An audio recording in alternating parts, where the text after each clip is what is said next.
নমস্কার বন্ধুরা, আজকের রেসিপি আলু দিয়ে শোল মাছের ঝোল। তো প্রথমে উনুনে কড়া বসিয়ে দিয়েছি, তেল দিয়ে দিলাম আলুগুলোকে। তার আগে হলুদ লবণ দিয়ে দেবো তেলের মধ্যে। আলুটা একটু নেড়ে চেড়ে তুলে নেব, বেশিক্ষণ ভাজবো না। এবার ওই তেলের মধ্যে দিয়ে দেবো একটা শুকনো লঙ্কা, একটা দারচিনির টুকরো আর একটা তেজপাতা, সামান্য জিরে ফোড়ন। একটু নেড়ে চেড়ে দিয়ে দেবো পেঁয়াজ কুচনো। পেঁয়াজটাকে ভালোভাবে লাল করে ভেজে নেব। পেঁয়াজ লাল করে ভাজা হয়ে গেলে দিয়ে দিলাম টমেটোগুলো একটু নেড়ে চেড়ে দিয়ে দেব ভেজে রাখা আলুগুলো, স্বাদ মতো লবণ, পরিমাণ মতো হলুদ, আদা জিরে বাটা, রসুন বাটা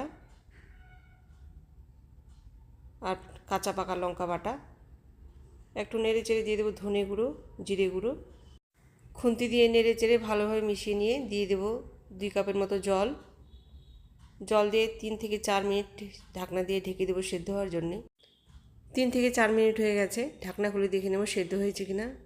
সেদ্ধ প্রায় হয়ে গেছে, আর একটুখানি বাকি আছে, কষতে কষতেই সেদ্ধ হয়ে যাবে বাকিটুকুন।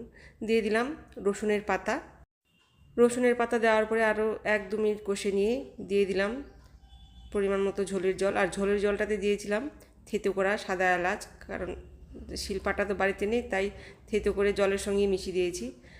ঝোলের জল ফুটে উঠলে দিয়ে দেবো মাছের পিসগুলো, শোল মাছের পিসগুলো আগেই ভেজে রেখেছিলাম।